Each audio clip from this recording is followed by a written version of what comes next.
जय माता दी दोस्तों, स्वागत है आप सभी का एक बार फिर से। माँ भगवती आप और आपके परिवार पर अपनी कृपा दृष्टि सदा सर्वदा बनाए रखें। दोस्तों, यदि आप अपने जीवन में सफलता पाना चाहते हैं, सुख समृद्धि चाहते हैं, धन वैभव चाहते हैं, अपने जीवन के हर क्षेत्र में सफल होना चाहते हैं, अपने बच्चों का भविष्य उज्जवल बनाना चाहते हैं, अपने घर परिवार को एकजुट होकर रखना चाहते हैं, तो आप बिल्कुल सही चैनल पर आए हैं। यदि आप पहली बार हमारे इस चैनल पर आए हैं तो चैनल को सब्सक्राइब करके बेल आइकन जरूर दबाइएगा। दोस्तों, आध्यात्म पथ पर प्रगतिशील साधकों के लिए नवरात्र के त्योहार की अनुपम महिमा है। संपूर्ण वर्ष में आती शिवरात्रि साधक के लिए साधना में प्रवेश करने का काल है। तो नवरात्रि उत्सवपूर्ण नवीनीकरण के अवसर की नवरात्रियां हैं। नवरात्रि महत्वपूर्ण क्यों है और हम इसका लाभ कैसे उठा सकते हैं? नवरात्रि व्रत का मूल उद्देश्य है इंद्रियों का संयम और आध्यात्मिक शक्ति का संचय। वस्तुतः नवरात्रि अंतः शुद्धि का महापर्व है।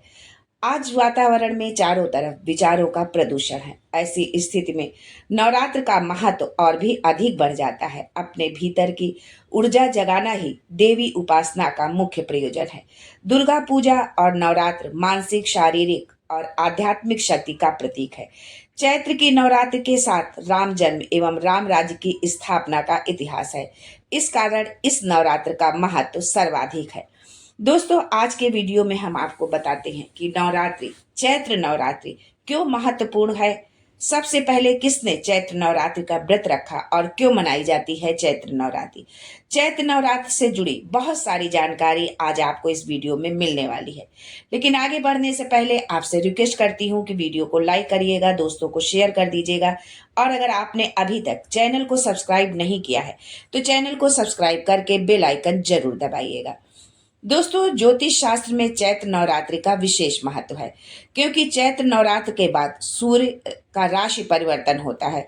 सूर्य 12 राशियों में भ्रमण पूरा करते हैं और फिर से अगला चक्र पूरा करने के लिए पहली राशि मेष में प्रवेश करते हैं।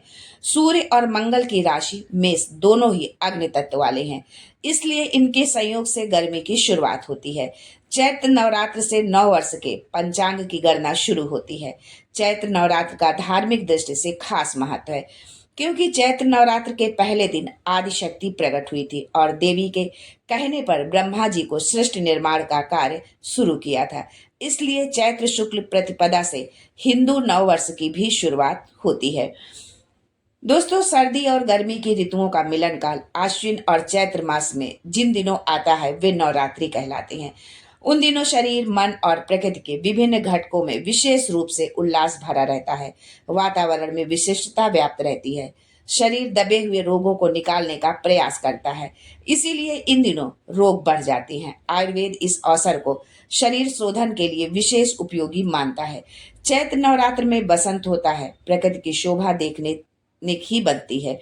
वनस्पतियां नवीन पल्लव धारण करती हैं। प्रकृति का उल्लास अपना प्रभाव समूचे वातावरण पर डालता है।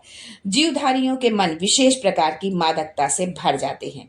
आध्यात्मिक दृष्टि से मनुष्यों ने इन दिनों आत्मा के ऋतुमती होने का अलंकारिक संकेत किया है। उनके अनुसार इन दिनों वो अपने प्रीतम परमात्मा से मिलने के लिए विशेष रूप से आतुर होती है।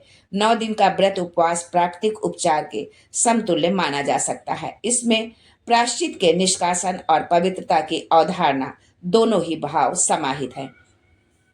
दोस्तों, नवरात्र के समय प्रकृति में एक विशिष्ट ऊर्जा होती है जिसको आत्मसात कर लेने पर व्यक्ति का कायाकल्प हो जाता है। व्रत में हम कई चीजों से परहेज करते हैं और कई वस्तुओं को अपनाते हैं।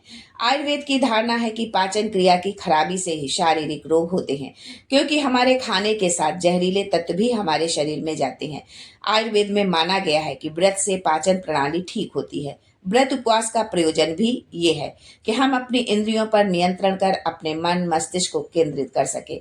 मनोवैज्ञानिक विचारधारा से यदि हम देखें, मनोविज्ञान के दृष्टिकोण से, तो ये भी कहता है कि मनोविज्ञान हमारा कि कोई भी व्यक्ति व्रत उपवास एक शुद्ध भावना के साथ रखता है, उस समय हमारी सोच सकारात्मक रहती है, जिसका प्रभाव हमारे शरीर पर पड़ता है, जिससे हम अपने भीतर नई ऊर्जा महसूस करते हैं। इस समय प्रकृति अपना स्वरूप बदलती है, वातावरण में एक अलग सी आभा देखने को मिलती है। पतझड़ के बाद नवीन जीवन की शुरुआत, नई पत्तियों और हरियाली की शुरुआत होती है। संपूर्ण सृष्टि में एक नई ऊर्जा होती है। इस ऊर्जा का सकारात्मक उपयोग करने के लिए हमें व्रतों का संयम नियम बहुत लाभ पहुंचाता है। नवरात्रि में कृषि संस्कृति को भी सम्मान दिया गया है। मान्यता है कि सृष्टि की शुरुआत में पहली फसल जौ ही थी, इसलिए इसे हम प्रकृति माँ शक्ति को समर्पित करते हैं। नवरात्रि से के पहले दिन घर के मुख्य द्वार के दोनों तरफ स्वास्तिक बनाएं और दरवाजे पर आम के पत्ते का तोरण लगाएं, क्योंकि माता इस दिन भक्तों के घर में आती हैं। माना जाता है कि ऐसा करने से माँ लक्ष्मी प्रसन्न होती हैं और आपके घर में निवास करती हैं। नवरात्र में माता की मूर्ति को लकड़ी की चौकी या आसन पर स्थापित करना चाहिए। जहां मूर्ति या तस्वीर स्थापित करें, वहां पहले स्वास्तिक का चिन्ह बनाएं, उसके बाद रोली और अक्षत से टीके और फिर वहां माता की मूर्ति को स्थापित करें। उसके बाद विधि विधान से माता की पूजा करें। यदि आप स्वयं स्थापना कर रहे हैं, जैसे आप करते हैं तो करें, या किसी योग्य जो है पुरोहित को बुलाकर करे, जो है आचार्य को बुला करके उससे माता रानी की स्थापना करवाएं। वास्तुशास्त्र के अनुसार उत्तर और उत्तर पूर्व दिशा यानी ईशान कोण को पूजा के लिए सर्वोत्तम स्थान माना गया है। आप भी अगर हर साल कलश स्थापना करते हैं तो आपकी इसी दिशा में कलश रखना चाहिए और माता की चौकी सजानी चाहिए। नवरात्र के दिनों में कण कण में माँ दुर्गा का वास माना जाता है और पूरा वातावरण जो है भक्तिमय रहता है। दोस्तों, वास्तु में बताया गया है कि एक चावल से भरा पीतल का कलश अपने मंदिर के उत्तर पूर्व में रखना समृद्धिदायक होता है। ऐसा करने से माँ आपके धन धान्य में वृद्धि करती है और आपके घर में समृद्धि आती है। पूजन कक्ष साफ सुथरा हो और उसकी दीवारें हल्के पीले गुलाबी जैसे आध्यात्मिक रंग की हो तो अच्छा है, क्योंकि ये रंग आध्यात्मिक ऊर्जा के स्तर को बढ़ाते हैं। इसके साथ ही काले, नीले और भूरे जैसे तामसिक रंगों का प्रयोग पूजा कक्ष की दीवारों पर नहीं होना चाहिए। धर्मशास्त्रों के अनुसार कलश को सुख, समृद्धि, वैभव और मंगल कामनाओं का प्रतीक माना गया है। वास्तु के अनुसार ईशान कोण यानी उत्तर पूर्व जल एवं ईश्वर का स्थान माना गया है और यहाँ सर्वाधिक सकारात्मक ऊर्जा रहती है। इसलिए पूजा करते समय माता की प्रतिमा या कलश की स्थापना इसी दिशा में करनी चाहिए। देवी पूजा अनुष्ठान के दौरान मुख्य द्वार पर आम या अशोक के पत्तों का बंधनवार लगाने से घर में नकारात्मक शक्तियां जो है प्रवेश नहीं करती हैं। दोस्तों, नवरात्रि के कुछ नियम हैं। उन नियमों का पालन करते हुए हमें व्रत उपवास रखना चाहिए और पूजन करना चाहिए। नवरात्र का व्रत रखने और पूजन करने का कुछ खास नियम भी होता है। धार्मिक मान्यताओं के मुताबिक जो भक्त इन नियमों के साथ माता रानी की पूजा उपासना करता है, उस पर माता रानी की अति कृपा होती है। माता रानी उसकी सभी मनोकामनाएं जो है पूरी करती हैं। नवरात्र के 9 दिनों में व्रतधारी को अपना मन भौतिकता की चीजों से दूर रखना चाहिए। उन्हें अपना मन हमेशा माता रानी के चरणों में लगा कर रखना चाहिए।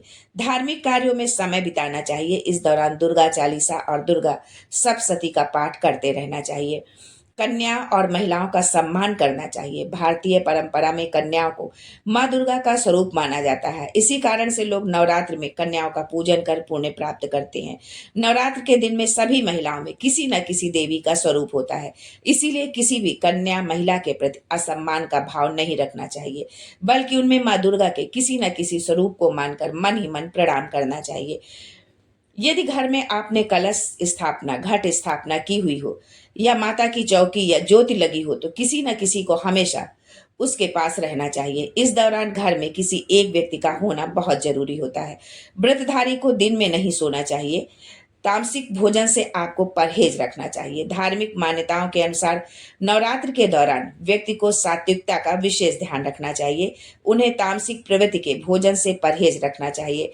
नवरात्र के 9 दिनों में आहार, व्यवहार और विचार में सात्विकता होनी चाहिए। नवरात्र के दिनों में काम वासना से मनसा वाचा कर्मणा विरक्त रहना चाहिए। महिला और पुरुष दोनों को ब्रह्मचर्य का पालन करना चाहिए।